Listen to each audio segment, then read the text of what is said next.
जय जगन्नाथ। मु स्निग्धा आपण मानकु मोर यूट्यूब चैनल किछि स्मृति किछि अनुभूत को स्वागत करछि।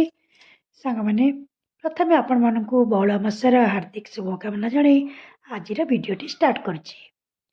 सांग माने आज तो बौल अमावास्या तेणु आपणक घर मध्य बौल गईठा हेउथिबो। आउ आम घर भी आज बौल गईठार आयोजन हेछि। सांग माने सेति पई मो जा अरुआ चाउल को बतुराई ताकू सुखाई ताकू गुंड प्रथमे कर देछि। सांग माने कहा घरे केते प्रकार बौल गईठा हुए किंतु आम आड़े सोशल मीडिया रे चलुथिबा बौल गईठा भलिया आम घरे हुएनी। आम घरे खाली चाउल को जंती ताकू सिझे आमर गईठा करा जाए।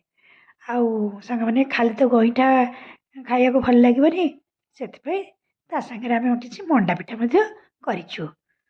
एई मंडा पिठा पई मो जा छेना नड़िया गुड़ पकई पूरा प्रस्तुत करछि। आउ मु करिछि कोबीर एक स्वतंत्र पुर। सांग माने आपण माने तो जानती ए सीजन ने सबु फ्रेश परिबा मिले तेणु मु कोबी गाजर आलू को छोट छोट काट देछि।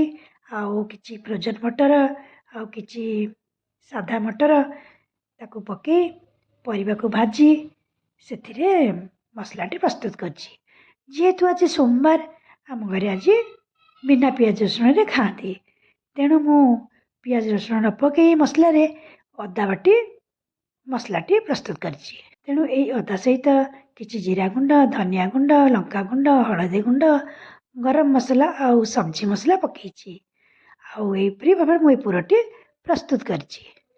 आम सासु मंडा पिठा गढ़िबार एक्सपर्ट तेणु जंती जंती पूरा सजाड़ी देबारु से बसी प्राय अधा पिठा से गढ़ी देइतिले। तेणु सांग माने एमती आमर पूरा पिठा पूरा गईठा सबू हेइतिला। ता छड़ा मु सोशल मीडिया रे देखे क्षीर गईठा तेणु मु किछि क्षीर गईठा मध्ये प्रस्तुत करथिली। से जंता चाउल मु किछि आनी क्षीर सिझेई ता देहरे एई जो छोट छोट गईठा तैयारी करी ता देहरे पकई क्षीर गईठा करथिली। सांग माने ए तो थिला आज बौल अमावास्यार कहानी। आपन को ए वीडियोटी किपरि लागिला जदि भल लागिला तेबे लाइक करिवे नुआ आइतिले सब्सक्राइब करिवे। रहिली जय जगन्नाथ।